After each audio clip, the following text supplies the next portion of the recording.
Bayangkan malam perayaan yang tiba-tiba berubah menjadi mimpi buruk. Laksmi, diliputi oleh amarah, melakukan sesuatu yang tak terduga, melempar sepanci sate ayam ke mertuanya. Namun, ini baru awal dari malam penuh kejutan. Bersiaplah untuk mengikuti kisah penuh liku-liku yang akan membuat Anda terpaku hingga akhir. Rumah itu didekorasi dengan bunga-bunga segar dan lampu temaram untuk merayakan ulang tahun Laksmi. Putri, mertuanya, berjalan berkeliling ruang tamu, memastikan setiap detailnya sempurna. Sejak kehilangan putrinya beberapa bulan lalu, Putri selalu berusaha mencari cara untuk mengisi kekosongan di hatinya. Bertemu dengan Laksmi memberinya harapan baru, hampir seperti perasaan seorang ibu yang menemukan kembali bagian dari putri yang telah hilang. Meskipun penuh kasih dan perhatian, Laksmi tampaknya tidak menyadari usaha Putri. Alih-alih merasa berterima kasih, Laksmi melihat segalanya dengan pandangan kritis. Dia selalu harus mengurus segalanya, pikirnya, kesal dengan bagaimana Putri ikut campur dalam setiap aspek pesta. Saat Laksmi menata meja, dia merasa kehadiran Putri mencuri perhatian dari pestanya sendiri, seolah dia harus bersaing dengan mertuanya untuk mendapatkan perhatian semua orang. Dia tak bisa menghindari perbandingan-perbandingan yang muncul di kepalanya, seakan Putri ingin menunjukkan bahwa dia bisa melakukan segalanya lebih baik. Putri, yang tak menyadari kemarahan Laksmi yang semakin besar, mendekat dengan senyum lembut. "Aku membawakan sate ayam yang kamu suka, sayang. Aku ingin ini menjadi spesial untukmu," ia ucapnya sambil meletakkan piring dengan hati-hati di meja. Laksmi hanya bergumam dingin sebagai tanda terima kasih tanpa melihat hidangan itu. Putri, mencoba mengabaikan sikap dingin Laksmi, hanya bisa menghela napas, berharap suatu hari nanti menantunya akan melihat betapa ia peduli. Di mata Putri, Laksmi masih merupakan bayangan dari putrinya. Para tamu mulai berdatangan, dan Putri, dengan keanggunannya yang biasa, menyambut mereka dengan senyum dan kata-kata hangat. Laksmi mengamati dari kejauhan, semakin jengkel dengan mertuanya. Dia melakukannya dengan sengaja, pikirnya, menyilangkan tangan sambil melihat Putri bergerak anggun di antara tamu-tamu. Laksmi hampir tidak tahan dengan cara semua orang tampaknya mengagumi Putri. Bahkan di hari ulang tahunnya sendiri, dia merasa Putrilah yang menjadi pusat perhatian. Di antara tamu-tamu itu, terdengar bisikan pujian tentang bagaimana terorganisirnya pesta itu dan betapa perhatian Putri. Dia wanita yang luar biasa, terutama setelah semua yang telah dia lalui. Laksmi mendengar salah satu tamu berbicara, membuat darahnya mendidih. Apa yang mereka tahu tentang dia? Pikirnya, kesal. Setiap komentar yang dia dengar tentang kebaikan Putri hanya membuat ketegangan di dalam dirinya semakin membara. Dia bertanya-tanya apakah dia satu-satunya yang melihat niat sebenarnya di balik senyuman-senyuman itu. Dia hanya ingin terlihat baik di depan semua orang. Jauh di lubuk hati, Laksmi tahu bahwa Putri hanya mencoba bersikap ramah, tetapi justru itulah yang membuat semuanya lebih sulit baginya. Setiap gerakan penuh kasih dari mertuanya terasa seperti tuduhan halus bahwa dirinya tidak cukup baik. Tidak peduli seberapa keras Laksmi mencoba, dia selalu merasa bahwa dirinya tidak akan pernah bisa menggantikan tempat yang ditinggalkan oleh putri-putri. Dia tidak akan pernah menganggapku sebagai anak perempuannya yang sesungguhnya, pikir Laksmi, sementara perasaan tidak layak dan cemburu mulai menggerogoti dirinya. Seiring berjalannya pesta, Putri mencoba mendekati Laksmi, mengomentari betapa indahnya dekorasi dan bagaimana semua orang tampak bahagia. "Kamu sudah melakukan pekerjaan yang luar biasa, Laksmi. Pestamu sangat indah," ia ucapnya dengan tatapan penuh kasih.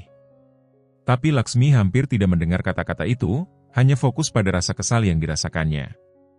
Bagi Laksmi, setiap pujian dari Putri terdengar seperti kritik yang terselubung. Dia selalu harus mengomentari sesuatu, pikirnya, sambil memaksakan senyum. Putri, yang menyadari ketegangan di udara, mencoba melunakkan suasana. "Aku tahu masa-masa ini bisa sangat sulit setelah semua yang terjadi," katanya, merujuk pada kehilangan putrinya, namun Laksmi segera memotongnya dengan nada dingin. "Kita tidak perlu membicarakan itu sekarang, Putri," ujarnya dengan dingin, berjalan menjauh tanpa memberi kesempatan pada Putri untuk merespons. Putri hanya berdiri tertegun, sedikit terkejut, tapi dia tidak ingin memaksa. Dia tahu bahwa kesedihan juga menghantui Laksmi dengan cara yang mungkin belum dia pahami. Saat malam semakin larut, Laksmi mulai merasakan tekanan dari rasa frustrasi yang semakin besar. Para tamu terus memuji Putri, beberapa bahkan terharu saat berbicara tentang ketangguhannya setelah kehilangan putrinya. Dia adalah contoh bagi kita semua. Laksmi mendengar itu lebih dari sekali. Namun, dia tidak bisa merasakan hal yang sama. Semua yang dia lihat hanyalah seorang wanita yang, meskipun dengan niat baik, selalu mencampuri saat-saat yang seharusnya menjadi miliknya. Dia tidak bisa membiarkan siapapun tenang, bahkan di hari ulang tahunku. Pikiran-pikiran Laksmi semakin gelap seiring berjalannya pesta. Dia bertanya-tanya mengapa Putri selalu harus berada di pusat segalanya, seolah-olah tidak ada yang cukup baik tanpa persetujuannya. Apakah dia akan selalu membandingkanku dengan putrinya? Apakah dia akan selalu ikut campur dalam hidupku? Perasaan kesal yang telah terakumulasi selama berbulan-bulan mulai meledak di dalam dirinya, dan Laksmi tahu bahwa, pada titik tertentu, dia tidak akan bisa lagi menahannya. Seiring berjalannya waktu, semakin banyak tamu yang masuk ke dalam rumah. Putri, yang selalu perhatian, menyambut mereka dengan senyuman lembut, memastikan untuk menyapa setiap orang. Baginya, dikelilingi oleh orang-orang adalah cara untuk tetap sibuk dan mengalihkan pikirannya dari rasa sakit yang masih menghuni hatinya. Namun, bagi Laksmi, yang mengamati dari kejauhan, setiap gerakan Putri yang tampak mengendalikan pesta hanya menambah rasa jengkelnya. Ini ulang tahunnya, tetapi seolah-olah Putri yang lebih bersinar. Setiap kali Laksmi mendengar pujian tentang makanan, dekorasi, bahkan tentang Putri, dia semakin menutup diri. Ketika salah satu paman dari Bayu berkomentar, Putri memang wanita yang sangat kuat, ya? Setelah semua yang dia lalui, Laksmi memaksakan senyum, tetapi di dalam hatinya, kesabarannya sudah hampir habis. Tentu saja, dia selalu yang terkuat, yang dikagumi, pikirnya, sambil berusaha menjaga wajah tetap netral. Bahkan di ulang tahunku, aku tak bisa menjadi pusat perhatian. Bayu, yang memperhatikan ketegangan di wajah istrinya, dengan lembut mendekatinya. "Kamu baik-baik saja? Kamu terlihat khawatir," ditanyanya dengan tatapan penuh perhatian. Laksmi menarik napas panjang, berusaha menahan rasa frustrasi. "Aku hanya lelah, Bayu." "Tidak ada yang serius," jawabnya, tetapi nada suaranya penuh kepahitan yang tidak bisa dilewatkan oleh Bayu. Dia melirik sekilas ke arah ibunya, yang masih bercakap-cakap dengan tamu-tamu, tanpa menyadari apa yang terjadi. "Aku rasa dia hanya ingin membantu," ujarnya, mencoba menenangkan Laksmi, tetapi Laksmi hanya menatapnya tanpa berkata apa-apa. Sementara itu, Putri terus bergerak di antara tamu-tamu, menawarkan makanan, memastikan semua orang merasa nyaman, dan tersenyum setiap kali menerima pujian tentang sate ayam yang dibuatnya. "Ini resep favorit putriku," katanya kepada sekelompok teman dekat, dengan suara yang sedikit bergetar oleh emosi. Para tamu merespons dengan penuh kasih, beberapa bahkan menyentuh bahunya dengan lembut sebagai tanda dukungan. Mendengar itu, Laksmi merasakan amarah menggelegak di dalam tubuhnya. Dia tidak bisa melewati satu malam tanpa menyebutkan itu, pikirnya. Di tengah percakapan dan pujian yang terus mengalir untuk Putri, Laksmi mulai merasa tidak terlihat. Meski semua orang ada di sana untuk merayakan ulang tahunnya, rasanya dia hanya menjadi penonton. Merasa sesak, Laksmi keluar ke halaman belakang, mencoba menghirup udara segar. Kenapa dia tidak mengerti bahwa ini adalah tentang aku hari ini? Gumamnya pada dirinya sendiri, sementara pikirannya semakin dipenuhi rasa frustrasi. Meski dia tahu Putri juga merasakan kehilangan, Laksmi tidak bisa mengabaikan perasaan bahwa mertuanya selalu mencuri perhatian. Di dalam rumah, Putri, tanpa menyadari bahwa Laksmi sudah keluar, terus mencoba menjaga suasana tetap hangat. Dalam setiap percakapan, dia berusaha tidak hanya untuk menyenangkan tamu-tamu, tetapi juga untuk menemukan cara mengatasi kekosongan yang ditinggalkan oleh putrinya. Bagi Putri, Laksmi adalah semacam penghiburan atas kesedihannya, dan dia ingin mendekat padanya, melihat sosok anak dalam dirinya. Namun, niat baiknya berbenturan langsung dengan rasa frustrasi yang terus tumbuh di dalam hati Laksmi. Sementara para tamu tertawa dan bercakap-cakap, salah satu teman Laksmi mendekatinya di halaman belakang. "Kamu baik-baik saja?" tanyanya lembut, menyadari suasana hati Laksmi yang suram. "Aku baik-baik saja, aku hanya butuh waktu sendiri," jawab Laksmi sambil memandang ke kejauhan, mencoba menenangkan dirinya. Temannya mengangguk, tetapi sebelum pergi, dia menambahkan, aku bisa melihat betapa Putri berusaha. Dia sangat peduli padamu." Kata-kata itu hanya memperburuk suasana hati Laksmi. Ya, terlalu peduli, pikirnya. Di dalam rumah, Suara tawa dan percakapan terdengar seperti pengingat terus-menerus bahwa Putri selalu menjadi pusat perhatian. Laksmi bertanya-tanya apakah suatu hari dia bisa memiliki identitasnya sendiri di keluarga itu, tanpa dibanding-bandingkan dengan putri-putri yang telah tiada. Apa yang tampaknya hanya pesta ulang tahun sederhana berubah menjadi medan pertempuran emosional bagi Laksmi, di mana mertuanya mendominasi semua interaksi, sementara dia merasa seperti orang asing di rumahnya sendiri. Kembali di dalam ruangan, Putri mulai mencari Laksmi. Ketika dia tidak menemukannya, sedikit kekhawatiran mulai muncul di hatinya. Dia mendekati Bayu dan bertanya, kamu lihat Laksmi? Aku tidak melihatnya sejak tadi. Bayu, yang sibuk dengan tamu-tamu, tidak menyadari bahwa istrinya sudah keluar. Dia mungkin di luar, dia terlihat sedikit lelah, jawabnya, mencoba menenangkan ibunya. Putri mengangguk, tetapi dia tidak bisa menghilangkan perasaan bahwa ada sesuatu yang salah. Seperti seorang ibu pada umumnya, nalurinya mengatakan bahwa ada sesuatu di balik sikap dingin Laksmi yang belum dia pahami. Suasana di antara tamu-tamu tetap riang, tetapi Laksmi, yang masih berada di halaman belakang, merasakan beban malam itu semakin berat di pundaknya. Dia tahu bahwa, pada titik tertentu, dia harus kembali dan menghadapi Putri lagi, tetapi ada sesuatu di dalam dirinya yang berteriak bahwa ini sudah terlalu berlebihan. Kenapa dia harus selalu ada di sana? Kenapa dia tidak bisa memberiku ruang?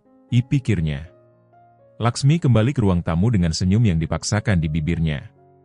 Udara berat dengan rasa dendam mengikutinya, dan amarah yang kini lebih terkendali bersembunyi di balik tatapan tajam. Ia melihat Putri, tertawa lembut bersama beberapa tamu. Selalu sama, pujian untuk ketangguhan Putri, kebaikannya, dan bagaimana ia bangkit dari tragedi yang mengguncang keluarga. Laksmi berjuang melawan rasa cemburu yang menggerogotinya. Dia tidak pernah akan melihatku sebagai lebih dari pengganti, pikirnya, sambil mengepalkan tinjunya erat-erat. Putri, yang menyadari kehadiran Laksmi, tersenyum, senang melihatnya kembali. Sayang, para tamu sangat menyukai sate ayam. Aku tahu mereka akan menyukainya, kata Putri dengan suara hangat. Laksmi, yang berusaha menahan diri agar tidak meledak, menjawab dengan nada tajam, "Ya, seperti biasa, kamu memang tahu bagaimana menyenangkan orang, Putri." Komentar itu, meski terdengar biasa bagi orang lain, membawa ketegangan yang dirasakan Putri seketika. Dia mengerutkan kening sedikit, tapi memilih untuk tidak menanggapi. Seiring malam semakin larut, para tamu tetap menikmati pesta, namun Laksmi merasa semakin terasing dari segalanya. Setiap percakapan tampaknya berpusat pada Putri dan kebaikannya. Dia melakukan ini dengan sengaja, pikir Laksmi, mencoba menahan diri agar tidak langsung menghadapinya di depan semua orang. Dia ingin semua orang berpikir dia sempurna, ibu malang yang kehilangan putrinya dan sekarang harus berurusan dengan menantu yang tak tahu berterima kasih. Putri, yang masih berusaha menyenangkan, kembali mendekati Laksmi. Aku berpikir untuk menyajikan lebih banyak sate ayam, bagaimana menurutmu? Tanyanya dengan senyum tulus. Laksmi, yang tidak lagi bisa menyembunyikan rasa bencinya, menatap Putri dengan dingin. Mungkin kamu sendiri yang harus menyajikannya, karena sepertinya kamu yang jadi bintang di pesta ini, katanya dengan nada penuh sindiran. Putri terdiam, terkejut dengan nada Laksmi, tapi mencoba menyembunyikan rasa malunya dengan senyum sedih. Aku hanya ingin membantu, jawabnya pelan, dengan hati yang terasa terhimpit. Bayu, yang mengamati dari kejauhan, menyadari ada ketegangan antara ibunya dan istrinya. Dia mendekati Laksmi, mencoba mencari tahu apa yang terjadi. Kenapa kamu bicara begitu padanya? Bisiknya, berusaha agar tidak menarik perhatian. Laksmi menatapnya dengan campuran kemarahan dan rasa sakit. Kamu tidak lihat? Dia selalu ikut campur dalam segalanya. Seolah-olah dia perlu membuktikan bahwa dia masih ibu yang sempurna, bahkan di pesta ulang tahunku. Bayu bingung, tidak tahu bagaimana menanggapi.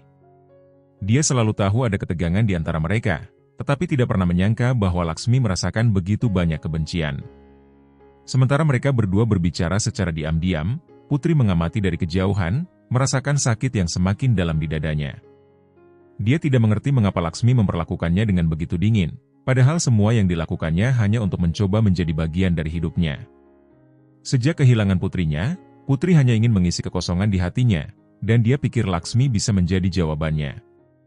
Namun, sekarang, Melihat jarak yang semakin jauh di mata menantunya, Putri mulai mempertanyakan apakah dia telah salah.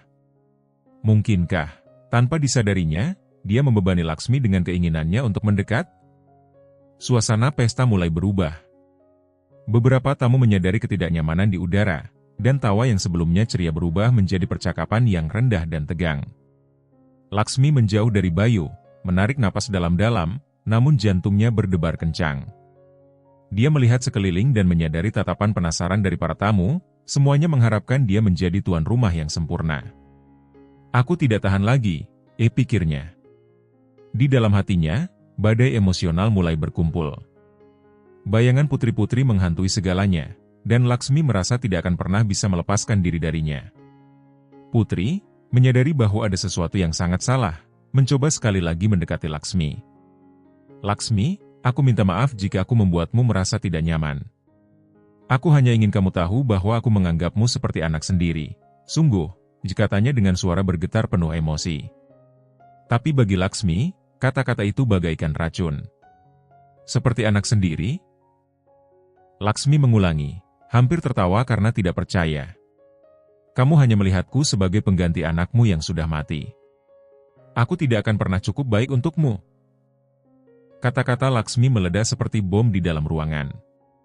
Keheningan mendadak menyelimuti tempat itu, dan semua mata tertuju pada kedua wanita yang kini menjadi pusat perhatian. Putri terdiam, wajahnya pucat. Itulah yang paling ia takuti, bahwa Laksmi menganggap dirinya hanya mencoba menggantikan putrinya yang sudah tiada. Tidak. Laksmi, bukan itu maksudku. Putri mencoba menjelaskan dengan air mata yang menggenang di matanya. Namun Laksmi, yang telah dikuasai oleh amarah dan kebencian, tidak ingin mendengar apapun. Dia berbalik dan berjalan menuju meja, di mana sepanci sate ayam masih hangat. Sebelum ada yang bisa bereaksi, Laksmi mengambil panci itu dan melemparkannya ke arah Putri. Saus sate tumpah mengenai mertuanya, mengotori gaunnya dan mengalir ke lantai. Teriakan kecil terdengar di ruangan itu, dan para tamu hanya bisa terpaku, tidak percaya dengan apa yang baru saja terjadi. Putri, yang terdiam, hanya melihat ke bawah, melihat saus sate yang kini membasahi tubuhnya. Air mata mulai mengalir di pipinya, tetapi dia tidak mengucapkan sepatah kata pun. Hatinya hancur, sekali lagi. Bayu bergegas ke arah ibunya, mencoba membersihkan saus yang menodai gaunnya, sambil menatap Laksmi dengan ketidakpercayaan. Apa yang kamu lakukan? Ditanyanya, suaranya penuh dengan rasa sakit. Namun Laksmi, yang masih dikuasai oleh kemarahan, tidak menjawab. Tatapannya tetap tertuju pada Putri, dan untuk sesaat, dia merasa puas. Mungkin sekarang dia akan berhenti melihatku sebagai pengganti, pikirnya, sebelum meninggalkan ruangan tanpa menoleh ke belakang. Apa yang dia tidak sadari adalah bahwa kerusakan sudah terjadi, dan mungkin tidak bisa diperbaiki. Putri, yang masih terdiam, membiarkan Bayu membantunya, tetapi pikirannya melayang jauh. Dia tidak pernah menginginkan semua ini terjadi. Sejak kehilangan putrinya, satu-satunya yang dia inginkan adalah menemukan alasan baru untuk melanjutkan hidup, dan dia pikir Laksmi adalah alasan itu. Namun, kini, di tengah kekacauan ini, Putri tidak yakin apakah dia bisa terus berusaha. Beban rasa sakit itu menghimpitnya, dan dia tidak bisa memahami bagaimana kasih sayangnya berubah menjadi kebencian. Keheningan di ruangan itu terasa menyesakkan. Para tamu, yang sebelumnya asyik dalam percakapan dan tawa, kini terdiam, tidak mampu memproses apa yang baru saja terjadi. Putri berdiri di sana, tertutup saus sate, dengan mata yang dipenuhi air mata. Napasnya pendek dan bergetar, mencoba menahan diri, tetapi rasa malu dan rasa sakit yang ia rasakan terlalu kuat. Tindakan gegabah Laksmi telah menciptakan jurang yang semakin lebar di antara mereka, dan perasaan kehilangan yang sudah lama menghantui hati Putri kini terasa tak tertahankan. Bayu, dengan hati yang berat, tetap di samping ibunya, mencoba membersihkan saus yang mengalir di gaunnya. Dia melihat ke kiri dan ke kanan, bingung harus berbuat apa, merasakan beban situasi yang menekan bahunya. Kenapa dia melakukan ini, Bu? Tanyanya, suaranya terdengar tersendat, sambil mengusap air mata yang mulai mengalir. Putri, dengan tenang yang penuh kesedihan, hanya menggelengkan kepala. Dia terluka, Bayu, mungkin aku telah mengecewakannya dengan cara yang tidak kusadari. Jawabnya, suaranya terpecah oleh kesedihan. Laksmi, di sisi lain, bergegas keluar rumah, dengan napas tersengal karena amarah dan kebingungan. Saat dia berjalan, pikirannya berputar-putar dalam kekacauan emosi yang bertolak belakang. Dia merasakan campuran kelegaan dan rasa bersalah, seolah-olah dengan melemparkan panci sate ayam tadi, dia telah membebaskan bertahun-tahun rasa dendam. Dia pantas mendapatkannya, pikirnya, tetapi segera suara lain di dalam dirinya bertanya, apakah dia benar-benar pantas mendapatkannya? Beban dari tindakannya mulai menghimpit hatinya, dan keyakinan yang dia rasakan beberapa menit sebelumnya kini mulai goyah. Tangannya bergetar, dan keheningan malam seakan menertawakannya. Apa yang sudah aku lakukan? Bisiknya pada dirinya sendiri, saat penyesalan mulai merayap masuk. Gambaran putri yang dilumuri saus, dengan mata penuh air mata, tidak bisa keluar dari kepalanya. Kenapa dia tidak bisa meninggalkanku sendirian? Kenapa dia selalu harus sempurna? Tanyanya. Tetapi jauh di dalam hatinya, dia tahu bahwa masalah ini lebih tentang dirinya daripada tentang putri. Kekosongan yang selalu dia rasakan, rasa tidak pernah cukup baik, semuanya meluap pada momen itu. Di dalam rumah, para tamu masih dalam keadaan terkejut, tetapi kini mulai berbisik di antara mereka, tidak tahu harus berbuat atau berkata apa. Beberapa mencoba menghibur putri, sementara yang lain perlahan-lahan pergi, merasa tidak nyaman dengan situasi itu. Suasana pesta yang sebelumnya ringan dan penuh kegembiraan telah hancur akibat momen ledakan emosi tadi, dan tidak ada yang tahu pasti bagaimana melanjutkan dari sana. Seorang tamu yang lebih dekat dengan putri mendekatinya dan memeluknya, berkata, "Jika kamu tidak pantas diperlakukan seperti ini, putri. Kami tahu betapa banyak yang selalu kamu lakukan untuknya." Putri, menahan tangis, hanya mengangguk, tetapi di dalam hatinya, dia merasa hancur. Dia tidak pernah ingin bersaing dengan Laksmi. Bagi Putri, Laksmi adalah satu-satunya orang yang bisa menghangatkan hatinya setelah kehilangan putrinya. Aku hanya ingin dia melihatku sebagai bagian dari keluarga. Sebagai seorang ibu, aku tidak pernah ingin menggantikan siapapun, dipikirnya, tetapi rasa sakit melihat kasih sayangnya berubah menjadi kebencian begitu dalam. Seakan, setelah kehilangan putrinya, dia juga kehilangan kemampuan untuk terhubung dengan orang lain. Bayu, yang menyadari keadaan emosional ibunya, merasakan amarah semakin membesar di dalam dirinya. Aku harus bicara dengan Laksmi, katanya, saat dia berdiri dan berjalan menuju halaman belakang. Dan bagaimana jika Anda berada di posisi putri? Bagaimana Anda akan bereaksi terhadap sikap Laksmi? Apakah Anda akan melakukan sesuatu yang berbeda? Apakah Anda akan memaafkan tindakan Laksmi? Beritahu pendapat Anda di kolom komentar. Kami sangat ingin mendengar pandangan Anda.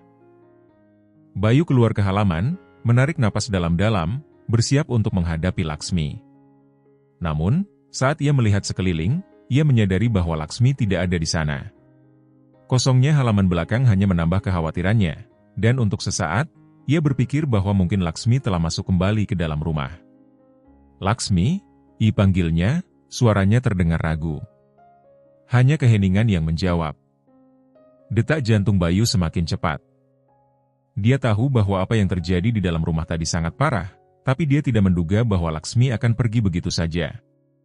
Merasa panik, Bayu berlari masuk kembali ke rumah, bertanya dengan cepat kepada para tamu apakah mereka melihat Laksmi. Tidak ada yang tahu kemana dia pergi.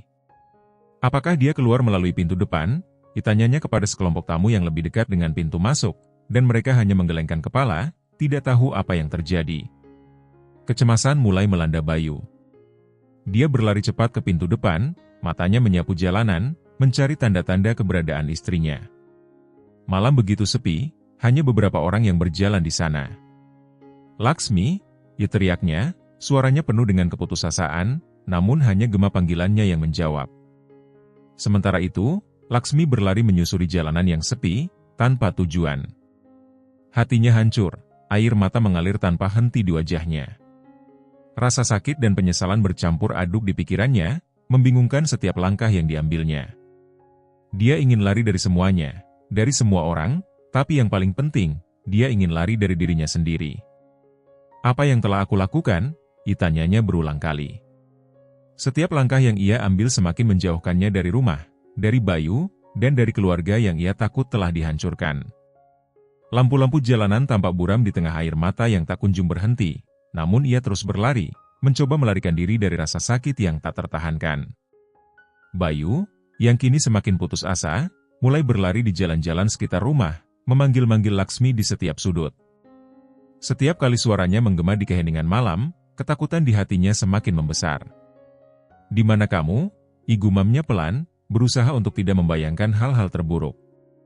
Dia tahu Laksmi sedang dalam keadaan tertekan, tetapi gagasan bahwa sesuatu yang buruk bisa terjadi padanya membuatnya ketakutan. Pikiran bahwa dia bisa kehilangannya dengan cara yang tidak bisa dia kendalikan mendorongnya untuk terus mencari, semakin cepat. Putri, yang melihat keadaan Bayu saat dia keluar dari rumah, mulai menyadari bahwa ada sesuatu yang sangat salah.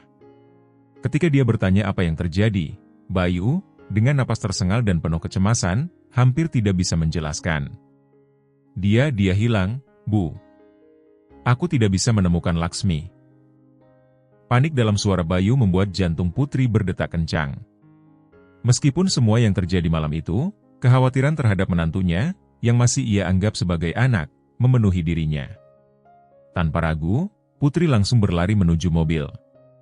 "Kita harus mencarinya, Bayu. Dia tidak mungkin jauh." Saat Bayu dan Putri mengendarai mobil menyusuri jalanan, keheningan di antara mereka terasa berat. Setiap blok yang mereka lewati tanpa menemukan tanda-tanda keberadaan Laksmi membuat rasa putus asa semakin mendalam. Putri, dengan tangan gemetar di kemudi, mencoba tetap tenang, tetapi pikirannya kacau. Apakah aku mendorongnya terlalu jauh? Dia mulai menyalahkan dirinya sendiri atas apa yang telah terjadi. Semua niatnya untuk mencintai Laksmi sepertinya telah gagal total, dan kini, wanita muda itu entah di mana, sendirian dan terluka. Sementara itu, Laksmi terus berlari. Tubuhnya lelah, tetapi pikirannya jauh lebih hancur. "Aku tidak akan pernah cukup. Aku telah menghancurkan segalanya." Rasa bersalah menggerogoti hatinya, dan gagasan untuk kembali ke rumah tampak mustahil. Bagaimana aku bisa menghadapi Bayu? Bagaimana aku bisa melihat Putri setelah apa yang kulakukan? Dia berhenti di sebuah sudut jalan, mencoba menarik napas, tetapi beban dari kejadian yang baru saja terjadi membuatnya sesak. Air mata terus mengalir, dan keputusasaan di dadanya semakin membesar. Bayu, yang kini lebih putus asa daripada sebelumnya, menghentikan mobil di alun-alun utama kota, tempat dia pikir Laksmi mungkin berada. Dia keluar dari mobil sambil berlari, sementara Putri tetap di kursi pengemudi, mengawasinya dengan mata penuh kecemasan. "Laksmi!" Dia berteriak di setiap langkah, mencari di antara bayang-bayang, di setiap sudut alun-alun. Jantung Bayu berdebar kencang, keringat mengalir di wajahnya. "Di mana kamu?" Igumamnya, suaranya mulai bergetar. Putus asa kini begitu kentara. Dia tidak tahu apa yang akan dilakukannya jika tidak menemukan Laksmi. Akhirnya, setelah berbelok ke sebuah sudut yang lebih jauh, Bayu melihat sosok yang dikenalnya duduk di sebuah bangku taman, wajahnya tersembunyi di balik tangan. "Laksmi!" Dia berlari ke arahnya, tidak dapat menahan air mata yang kini juga mengancam untuk jatuh. Ketika mendengar namanya dipanggil, Laksmi mengangkat pandangannya, matanya bengkak karena terlalu banyak menangis, wajahnya pucat. Sesaat, dia diam, tidak mampu bereaksi, masih terperangkap dalam keputusasaan. Namun ketika Bayu berlutut di sampingnya, yang bisa dia lakukan hanyalah terisak. Bayu memeluknya erat, tanpa berkata apapun untuk waktu yang lama. Dia memeluknya dengan kuat, merasakan tubuh Laksmi bergetar karena tangisan. "Aku di sini," bisiknya, suaranya dipenuhi rasa sakit dan kelegaan. Laksmi, yang masih terisak, bergumam di sela-sela tangisnya, "Ya, aku menghancurkan segalanya. Bayu, aku menghancurkan semuanya." Rasa bersalah di suaranya begitu kentara, dan Bayu merasa hatinya hancur sekali lagi. "Hahaha. Tenanglah, kita akan memperbaikinya. Aku janji," katanya, memegang wajahnya dengan lembut, mencoba menenangkannya. Sementara Laksmi menangis di pelukannya, Bayu menoleh, berharap melihat ibunya, Putri, menunggu mereka di mobil, seperti yang mereka rencanakan. Namun, ketika Bayu melihat lagi ke tempat mobil seharusnya berada, perasaan dingin menyelimuti tubuhnya. Putri tidak ada di sana. Mobil itu kosong. "Ibu," panggilnya, dengan nada yang mulai terdengar penuh kecemasan. Saya mohon dengan tulus untuk meninggalkan like dan berlangganan ke saluran ini. Dengan begitu, kami dapat terus menyajikan cerita-cerita yang menginspirasi dan berkesan bagi Anda. Laksmi, yang masih terisak, memperhatikan perubahan ekspresi di wajah Bayu dan segera mundur sedikit, berusaha menghapus air mata dari wajahnya. "Ada apa?" tanyanya, dengan suara yang bergetar, meski rasa bersalah sudah mulai menguasai hatinya atas semua yang terjadi malam itu.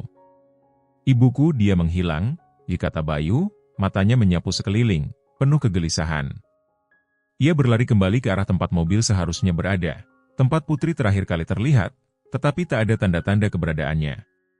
Tempat yang seharusnya dipenuhi kehadiran Putri kini berubah menjadi kehampaan yang menghantui. "Dia tadi di sini, aku melihatnya," kata Bayu, tidak percaya dengan apa yang dilihatnya. Kepanikan mulai melanda Bayu.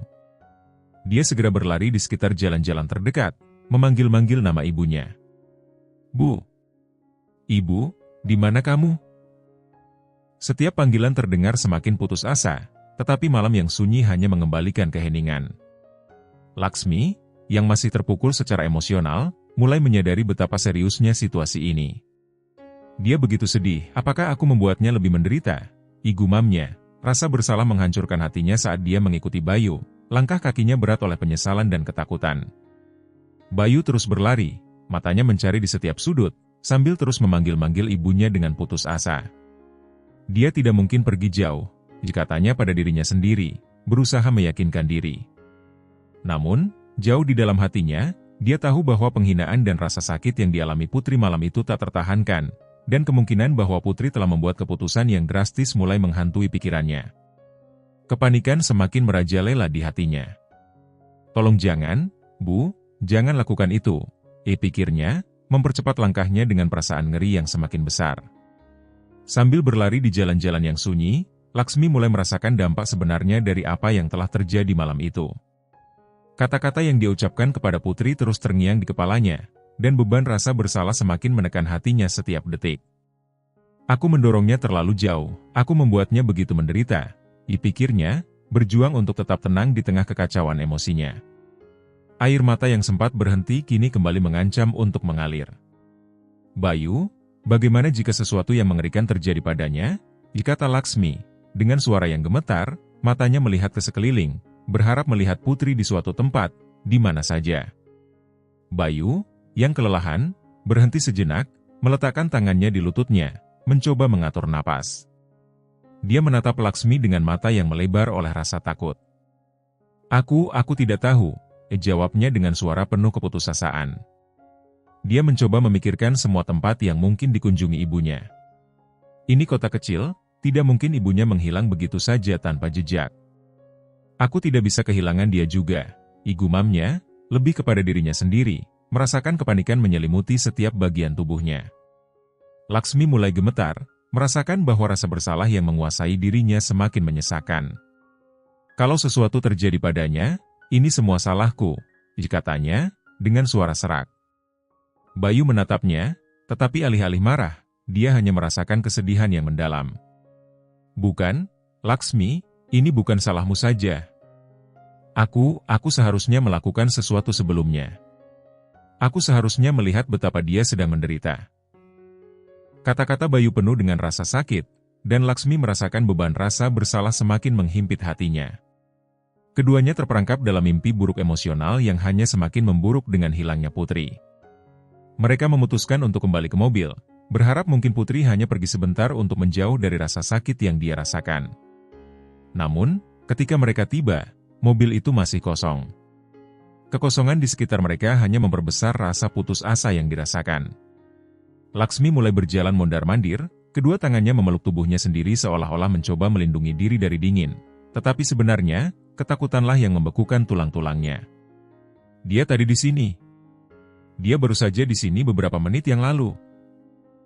Laksmi terus mengulanginya, mencoba memproses situasi yang terjadi. "Dia tidak akan melakukan sesuatu seperti itu, kan?" tanyanya, tidak yakin ingin mendengar jawabannya. Bayu meraih ponselnya dengan tangan yang gemetar dan mulai menelepon setiap orang yang mungkin tahu di mana Putri berada. Setiap panggilan yang jatuh ke kotak suara membuat rasa putus asanya semakin besar. Dia tidak menjawab, dia tidak merespon, Katanya, suaranya semakin diliputi rasa panik. "Bu, di mana kamu?" Gumamnya, memandang sekeliling seolah-olah berharap ibunya tiba-tiba muncul entah dari mana. Namun, yang dia hadapi hanya kesunyian malam dan suara mobil-mobil yang jauh di kejauhan. Laksmi mulai berjalan menjauh dari mobil, matanya mencari dengan putus asa setiap tanda keberadaan putri. Pikiran-pikiran buruk terus melintas di kepalanya. Bagaimana jika dia terluka? Ketakutan bahwa sesuatu yang tidak bisa diperbaiki telah terjadi mulai meresap dalam dirinya. Laksmi mulai menangis lagi, kali ini karena ketakutan murni. Dia tidak mungkin menghilang begitu saja. Dia tidak mungkin. Dia begitu terluka. "Ini semua salahku," katanya sambil terisak, memandang ke jalanan yang kosong, merasa sangat tidak berdaya. Waktu tampaknya berlalu dengan cepat, dan semakin banyak menit yang berlalu tanpa kabar dari putri, semakin besar perasaan bahwa sesuatu yang buruk telah terjadi. Bayu, dengan wajah pucat dan tangan yang bergetar, berbalik ke arah Laksmi. "Aku akan memanggil polisi. Dia tidak mungkin jauh." Gagasan bahwa ibunya mungkin dalam bahaya tak tertahankan baginya. Dia harus ditemukan, sekarang juga. Ketakutan yang memenuhi wajahnya membuat suaranya bergetar. Dia tidak pernah membayangkan malam ulang tahun bisa berubah menjadi mimpi buruk yang begitu mendalam. Keduanya saling berpandangan dalam keheningan, dan menyadari bahwa mereka harus menghadapi ini bersama. Hilangnya putri bukan hanya soal menemukan seseorang yang tersesat. Ini soal memperbaiki hubungan yang telah rusak, menemukan jalan kembali menuju pengampunan, dan melawan ketakutan bahwa kali ini, kehilangan mungkin akan menjadi akhir yang sebenarnya. Waktu terasa bergerak melawan mereka. Setiap menit tanpa kabar dari putri semakin menambah beban di pundak Bayu dan Laksmi. Keduanya, yang diliputi rasa bersalah dan putus asa, terus berjalan mengelilingi kota, berharap menemukan petunjuk. Telepon Bayu terus berdering, dari polisi hingga teman-teman yang ingin tahu apakah ada perkembangan dalam pencarian putri. Tapi jawabannya selalu sama, tidak ada. Tidak ada yang ditemukan, kecuali kekosongan yang semakin besar dan kecemasan yang terus membesar. Laksmi hampir tidak bisa mempertahankan pikirannya tetap jernih. Sementara Bayu berusaha tetap tenang dan fokus pada pencarian, pikirannya terus-menerus menyiksa dirinya. "Kalau saja aku tidak mengatakan hal-hal itu, kalau saja aku tidak meledak." Kata-kata itu terus terulang di kepalanya. Dia merasa seolah-olah berada di tepi jurang, dan hilangnya putri adalah akibat langsung dari ledakan kemarahan yang dia lakukan malam itu. Penyesalan membakar di dadanya. Kalau sesuatu terjadi padanya, semua ini salahku, pikirnya, mencoba menahan air mata yang kembali mengalir deras. Tiba-tiba, saat mereka berjalan di jalan yang sunyi, sebuah suara memecah keheningan malam, sirene. Suaranya jauh, tetapi tidak salah lagi itu suara sirene. Bayu dan Laksmi segera berhenti, bertukar pandangan penuh kecemasan. Suara sirene itu tampaknya berasal dari tikungan beberapa blok jauhnya. Keduanya terdiam sejenak, hingga suara itu semakin keras, kini disertai dengan suara keramaian. Laksmi menatap Bayu dengan wajah ketakutan. Apakah ini ada hubungannya dengan dia? Gumamnya dengan suara nyaris tak terdengar. Tanpa membuang waktu, mereka mulai berlari ke arah suara itu. Setiap langkah terasa semakin berat, seolah-olah tanah di bawah mereka amblas. Jantung Laksmi berdetak begitu cepat sehingga dia hampir tidak bisa bernapas, dan Bayu, yang berlari di sampingnya, tetap fokus ke depan, meskipun rasa takut akan menemukan hal terburuk ayangi pikirannya. Sirene semakin jelas terdengar, dan saat mereka semakin dekat, mereka mulai melihat cahaya berkedip-kedip dari mobil ambulans yang memantul di dinding bangunan sekitar. Sesuatu sedang terjadi, dan kerumunan di depan mereka tampaknya semakin besar. Saat mereka tiba di tikungan, mereka melihat kerumunan kecil yang berkumpul di sekitar sesuatu, atau seseorang. Jantung Bayu terasa seperti ditusuk, dan dia merasa kakinya semakin berat. Laksmi mencengkeram lengan Bayu dengan tangan yang gemetar, saat keduanya mendekati kerumunan tersebut. "Tolong jangan!" gumam Bayu, suaranya bergetar. Ketakutan untuk menemukan ibunya dalam keadaan itu membuat darahnya terasa dingin di nadinya. Mereka mendorong diri ke tengah kerumunan, dengan Bayu berteriak, Maaf, permisi." Suaranya penuh dengan campuran kepanikan dan kegelisahan, dan orang-orang di sekitar mulai mundur, memberi mereka ruang untuk lewat. Ketika mereka sampai di pusat kerumunan, hati mereka hampir berhenti ketika melihat sebuah tandu sedang dimasukkan ke dalam ambulans. Sesosok tubuh terbaring di atas tandu, ditutupi oleh selimut putih, dan pikiran Bayu langsung dibanjiri oleh kemungkinan terburuk. Tidak, tolong, jangan, igumamnya, merasa kakinya hampir tak sanggup menopang tubuhnya lagi. Laksmi terdiam, tubuhnya membeku dalam syok yang menjalar seperti sambaran petir. Tidak mungkin itu dia, bisiknya, sementara air mata mengalir deras di pipinya. Kepanikan, rasa bersalah, dan ketakutan menghancurkan dirinya dari dalam, dan segalanya terasa berjalan dalam gerakan lambat. Dia tahu bahwa jika yang ada di tandu itu adalah Putri, dia tidak akan pernah memaafkan dirinya sendiri. Bayu, dengan napas terengah-engah, mulai berjalan mendekati ambulans, berusaha melihat lebih jelas, dengan jantung yang terasa seperti tersangkut di tenggorokannya. Tiba-tiba, sebuah tangan menyentuh bahu Bayu. Dia berbalik dengan cepat, wajahnya pucat karena ketakutan. Seorang polisi dengan ekspresi serius menatapnya dengan empati. "Apakah Anda anak dari wanita yang hilang?" ditanyanya, dengan nada lembut namun tegas. Bayu hanya mengangguk, tidak mampu berkata apa-apa, matanya dipenuhi air mata. Laksmi, yang masih berada di sampingnya, hanya berdiri diam, merasa seolah-olah dunia runtuh di sekelilingnya. Semua terasa seperti mimpi buruk yang tak berujung. Polisi itu menatap mereka sejenak, kemudian menggelengkan kepalanya sedikit. "Ini bukan tentang dia. Kami menemukan orang lain, seorang pria muda, dan sedang mencoba menyelamatkannya. Ini bukan ibu Anda." Bayu hampir terjatuh karena lega, merasakan beban yang sedikit terangkat dari pundaknya. Dia menghela napas panjang, berusaha menenangkan diri, tetapi rasa takut dan ketidakpastian masih menguasainya. "Tapi di mana dia? Di mana ibuku?" ditanyanya, suaranya kini bergetar. Laksmi hampir jatuh ke tanah karena perasaan lega yang begitu besar, namun ketakutan akan ketidaktahuan keberadaan Putri masih menghantuinya. Polisi itu menatap keduanya dengan penuh pemahaman atas situasi sulit yang sedang mereka hadapi. "Kami sedang mencarinya. Kami akan memperluas pencarian, dan sekarang setelah kami tahu dia mungkin berada di sekitar sini, kami akan menambah unit untuk membantu." Dia kemudian menepuk bahu Bayu sedikit, memberi isyarat dorongan semangat. "Kami akan menemukannya." Bayu mengangguk perlahan, sementara Laksmi melihat ke sekeliling, masih mencoba mencerna semuanya. Perasaan lega segera digantikan oleh gelombang baru dari keputusasaan. Ibu Bayu masih hilang, dan tidak ada yang tahu di mana dia berada. Apakah dia terluka, bersembunyi, atau dia hanya melarikan diri dari kami? Dipikir Laksmi, dikejar oleh pikiran-pikiran yang terus mengganggu. Sementara polisi melanjutkan pencarian mereka, Bayu dan Laksmi berdiri di sudut jalan, menatap cahaya sirene yang semakin menjauh. Mereka masih terjebak dalam mimpi buruk. Setiap detik tanpa Putri terasa seperti selamanya. "Kita harus menemukannya sebelum sesuatu yang lebih buruk terjadi," kata Bayu, kini dengan tekad yang diperbarui, meski suaranya masih bergetar. Laksmi, yang tidak tahu bagaimana menenangkan dirinya, hanya mengangguk. Waktu terus berjalan, dan setiap menit yang berlalu, ketakutan bahwa mereka mungkin tidak akan pernah melihat Putri lagi semakin besar. Kelegaan sesaat karena orang yang dibawa ambulans bukanlah Putri segera sirna, digantikan oleh keputusasaan baru. Laksmi dan Bayu masih berdiri di sudut jalan, menyaksikan polisi pergi sementara rasa panik semakin melanda hati mereka. Malam tampak semakin gelap, dan perasaan tak berdaya menyelimuti mereka seperti awan yang menyesakan. Laksmi mulai gemetar, rasa bersalah dan ketakutan kembali menyerang dengan kekuatan penuh.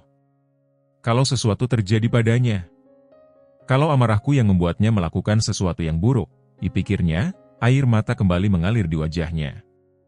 Bayu menggenggam tangan Laksmi dengan erat, mencoba menemukan kekuatan di dalam dirinya. "Kita akan menemukannya, Laksmi. Dia tidak mungkin jauh," dikatanya, berusaha mempertahankan suara yang tegas, meskipun ketidakpastian tampak jelas. Setiap bagian dari dirinya hancur, tetapi dia tahu bahwa dia tidak bisa kehilangan kendali. Ibunya membutuhkan dia sekarang lebih dari sebelumnya, dan meskipun demikian, dia tahu Laksmi juga membutuhkan dukungan.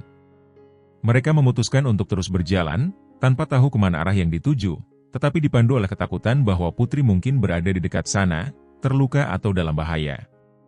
Setiap tikungan yang mereka lewati, setiap jalan yang mereka tempuh, seolah menambah beban di pundak mereka. Keheningan malam hanya dipecah oleh suara langkah kaki yang jauh dan gemas suara mereka saat memanggil nama Putri, tanpa ada jawaban. Tiba-tiba, Bayu berhenti. Dia menatap Laksmi, ekspresi di wajahnya berubah sedikit.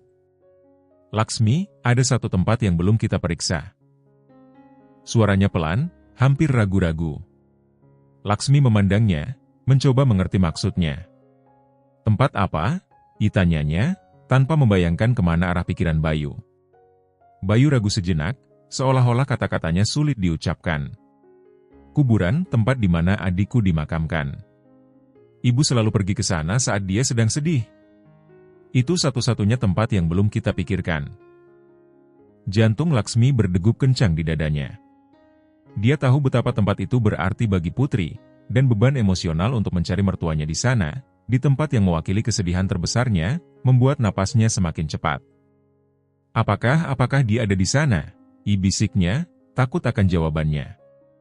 Bayu tidak menjawab, tetapi dia mulai berjalan lagi, kali ini dengan langkah yang lebih cepat dan penuh tekad. Kuburan itu tidak terlalu jauh, dan harapan kecil untuk menemukannya, meskipun samar, mendorong mereka maju. Saat mereka mendekati gerbang kuburan, keduanya merasakan hawa dingin merambat di tulang punggung mereka. Tempat itu, yang penuh dengan kenangan menyakitkan, tampak lebih suram di malam hari. Bayangan pepohonan memanjang, dan angin dingin membawa perasaan gelisah.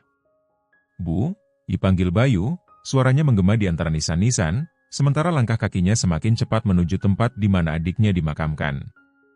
Laksmi, dengan jantung berdebar kencang, mengikuti di belakang. Dan kemudian, dari kejauhan, mereka melihat sesosok tubuh duduk sendirian di samping sebuah nisan. Tubuh Putri yang rapuh tampak meringkuk, bahunya terkulai, seolah-olah beban seluruh dunia menekan dirinya. Bayu berhenti sejenak, merasakan aliran kelegaan dan kesedihan menghantamnya sekaligus. Bu! Panggilnya, suaranya gemetar, sementara Laksmi, yang masih tak percaya, menyaksikan pemandangan itu dengan hati yang sesak. Putri tidak bergerak. Dia terdiam, pandangannya tertuju pada nisan putrinya. Angin lembut meniup rambutnya, dan untuk sesaat, dia tampak seperti patung, diam, membeku dalam waktu dan rasa sakit. Bayu mendekat perlahan, takut membuatnya terkejut. Bu, tolong kami mencarimu. Kami sangat khawatir, katanya, suaranya bergetar, sambil berlutut di sampingnya. Putri akhirnya mengangkat matanya, menatap putranya dengan ekspresi lelah dan kesedihan mendalam. Aku hanya butuh waktu sendiri, Bayu, ucapnya, suaranya lemah dan jauh. Ini satu-satunya tempat di mana aku masih merasa terhubung dengan putriku. Aku tidak tahu harus berbuat apa lagi. Matanya basah, tetapi air matanya tidak jatuh. Dia sudah benar-benar terkuras secara emosional, dan seluruh drama malam itu seolah telah menyedot habis sisa energinya. Laksmi, melihat Putri yang begitu rentan, merasakan sesak di dadanya yang hampir membuatnya terjatuh. Dia mendekat perlahan, duduk di samping Putri tanpa berkata apa-apa. Tidak ada lagi amarah, tidak ada lagi kebencian. Yang tersisa hanyalah rasa cinta yang selama ini tak mampu mereka ungkapkan dengan benar. Putri, aku sangat menyesal atas semua yang aku katakan. Aku begitu takut tidak akan pernah cukup baik, hingga aku tidak bisa melihat bahwa kamu hanya ingin menerimaku, ucap Laksmi, dengan suara rendah dan penuh dengan rasa sakit. Putri menatap Laksmi, matanya kini tampak lebih lembut. Kamu selalu cukup baik, Laksmi. Aku hanya ingin kamu tahu itu. Suaranya pelan, tetapi dipenuhi dengan ketulusan. Keheningan yang mengikuti ucapan mereka dipenuhi oleh emosi yang tidak terucapkan, tetapi kali ini, tidak ada lagi kebutuhan untuk kata-kata. Koneksi itu akhirnya terjalin, tanpa penghalang. Bayu, melihat kedua wanita terpenting dalam hidupnya duduk berdampingan, akhirnya melepaskan napas yang sudah lama dia tahan. Dia mendekat, memeluk keduanya, tanpa tahu pasti apakah yang dia rasakan adalah kelegaan, kesedihan, atau hanya keinginan kuat agar malam ini segera berakhir dan entah bagaimana mereka bisa melanjutkan hidup. Kuburan yang sebelumnya terasa penuh dengan kesedihan kini berubah menjadi tempat rekonsiliasi, di mana keheningan memungkinkan luka-luka mulai sembuh. Malam masih jauh dari usai, tetapi sesuatu telah berubah.